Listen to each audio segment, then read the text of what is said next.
그럼 저는 시총 상위주 중에 제가 이제 첫 화면에 저는 하이닉스를 놓았어요. 그 이유는 우리나라 시가총액 2등이며 현재 코스피 상승을 주도하는 종목이 바로 하이닉스라고 판단하기 때문이에요. 자, 그럼 오늘 상황 보고 봤을 때 현재 약보합 수준에서 거의 움직임이 없는 3200포인트인데 현재 하이닉스가 마이너스 2.3%예요. 그러면 어때요? 느낌이? 아, 오늘 하이닉스에서 돈이 빠져나와서 다른 쪽으로 가고 있구나. 왜? 지수는 약보합 수준인데 거의 변동이 없는데 하이닉스가 2.3% 빠졌다는 건 하이닉스에서 돈이 다른 곳으로 가고 있다는 뜻이에요.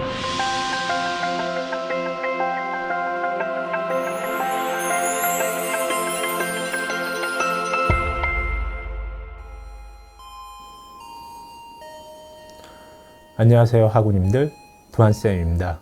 실전 투자 교실 2교시 실전 수업 시작하도록 하겠습니다. 오늘 시장에서는 어떤 섹터가 움직였을까요? 그리고 그 안에서 우리가 어떤 종목을 주목을 해야 될까요? 매일 반복되는 장 속에서 어떤 포인트를 우리가 짚어내야 되는지를 말씀드리도록 하겠습니다. 매일 좀 이렇게 변하는 이 시장 속에서 중요한 포인트만 이렇게 찝어내는 것도 굉장히 좀 능력인데요.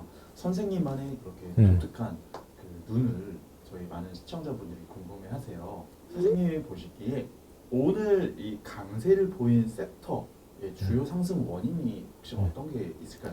제가 매일매일 시장을 보고 어떤 섹터가 주도주인지를 판별하는 방법을 제가 말씀드릴게요.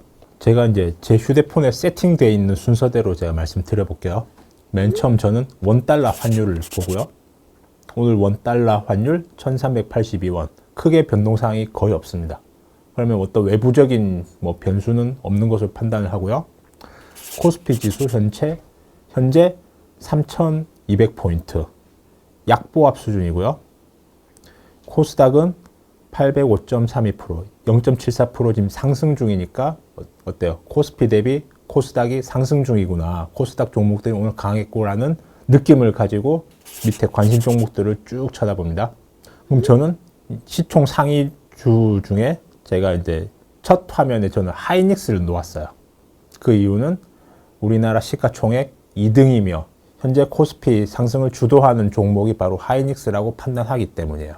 삼성전자는 현재로서는 이제 주도주에서 이탈해 있는 상황이고 그렇기 때문에 하이닉스의 움직임이 코스피 움직임에 영향을 많이 끼치는 종목이라고 판단하기 때문에 하이닉스를 맨 위에 관심 종목으로 올려놓은 것이죠. 자, 그럼 오늘 상황 보고 봤을 때 현재 약보합 수준에서 거의 움직임이 없는 3200포인트인데 현재 하이닉스가 마이너스 2.3%예요. 그러면 어때요? 느낌이? 아, 오늘 하이닉스에서 돈이 빠져나와서 다른 쪽으로 가고 있구나. 왜? 지수는 약보합 수준인데 거의 변동이 없는데 하이닉스가 2.3% 빠졌다는 건 하이닉스에서 돈이 다른 곳으로 가고 있다는 뜻이에요. 자, 그러면 이제 우리 스터디 종목을 전 쭉 훑어보는 거예요. 여기서 상승폭이 눈에 띄게 좋은 것이 눈에 딱 띄는 게 두산에너빌리티네요. 오늘 5.23% 상승. 그러면 이제 느낌적으로 아는 거야. 아, 돈이 HBM 반도체에서 나와서 돈이 원전 쪽으로 지금 흘러가고 있구나. 간밤에 미국 시장에 대한 분석이 중요한 것인데요. 간밤에 이제 미국 증시에서는 마이크론이 조정을 보여줬었어요. 그 이유는 HBM 공급이 과잉 공급이 될 수 있다라는 그런 뉴스가 나오면서 마이크론이 하락을 했던 거고요.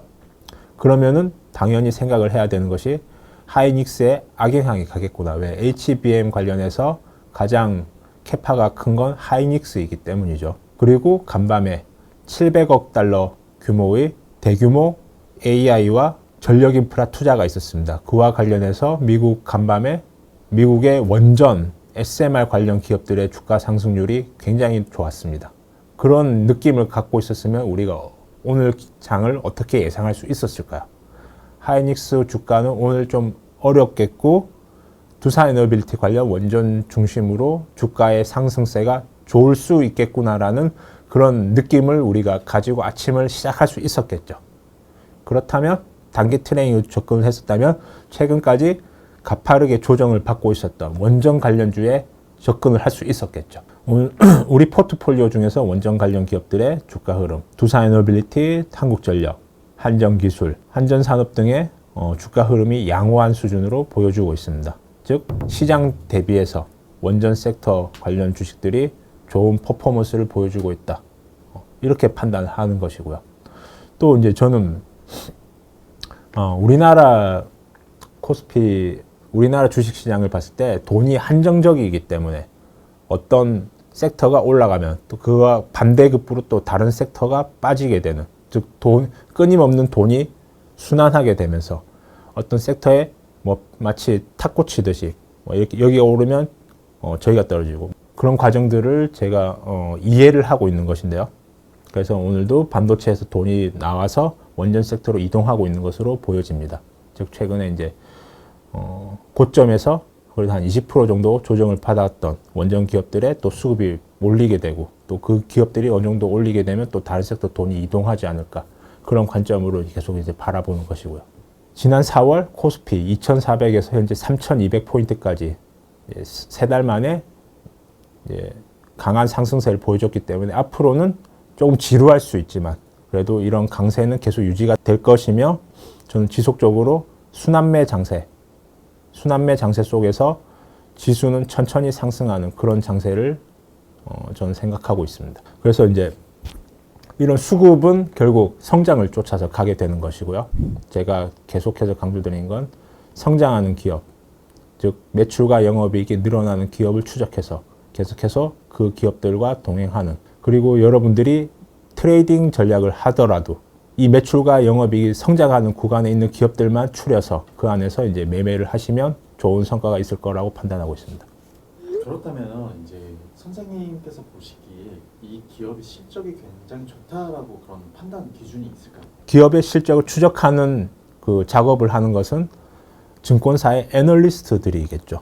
이제 그분들이 이제 비싼 연봉을 받으면서 이제 기업에 대해서 스터디를 해서 탐방도 가시고, 그분들이 이제 기업을 분석하는 그 내용을 리포트로 계속 써서 업데이트를 해주시는 거, 그걸 놓치지 않고 계속해서 읽어보면서 그 애널리스트 분이 쓴 그 자료를 바탕으로 이제 저만의 시나리오를 쓰는 거예요.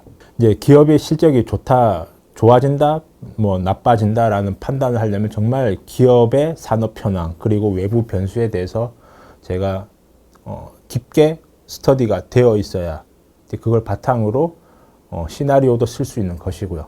하지만 우리가 기업 내부 당사자가 아니기 때문에 정확한 실적의 추정치는 예측은 어려워요.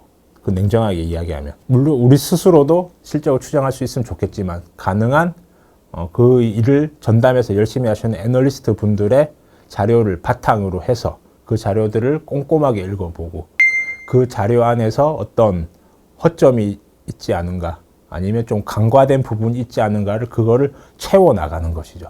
제가 그렇게 작업을 했었던 것이고요. 즉 두산에 대한 리포트가 거의 나오지 않는 상황에서 그런 소수의 리포트와 기업에서 매 분기마다 보여주었던 IR 자료, 매 분기마다 나왔었거든요. 그 자료를 바탕으로, 그리고 기업이 처한 외부 변수, 대외 영업 환경, 외부 영업 환경에 대해서 지속적으로 추적 관찰하고 저는 저만의 시나리오를 썼던 것이죠. 그 바탕은 일단 이 애널리스트 분들이 써주는 기업 분석 자료를 바탕으로 하는 것이에요. 거기서 이제 제가 허점을 발견했던 것은 두산전자에 대한 밸류에이션이 과도하게 낮았었다는 것이죠. 이제 당시 이제 두산의 주가가 너무나도 쌌었기 때문에 이걸 어떻게 설명할 방법이 없었던 거예요. 그래서 애널리스트가 두산전자에 대해서 과도하게 할인을 먹였던 것이죠.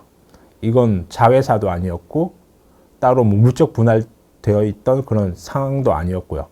그리고 따로 상장시킨 자회사도 아니었음에도 불구하고 이거의 두산전자의 가치에 대해서 뭐 거의 한 70% 가까운 디스카운트를 했었기 때문에 이거는 제가 볼 때는 끼워 맞추기였다고 저는 생각을 했었던 거예요. 왜냐하면 두산전자라는 사업부는 주 두산 안에 속해 있는 그냥 사업부 자체로 속해 있기 때문에 디스카운트를 줄 이유가 전혀 없었던 것을 저는 그걸 제 투자 포인트의 핵심으로 삼았던 것이고요. 네, 그러면 선생님 그 외국인들이 이제 순매수가 좀 측정하는 게 좀 많이 또 다른데 좀 어떤 기준으로 이 지속성이 있다라고 좀 판단이 되시나요?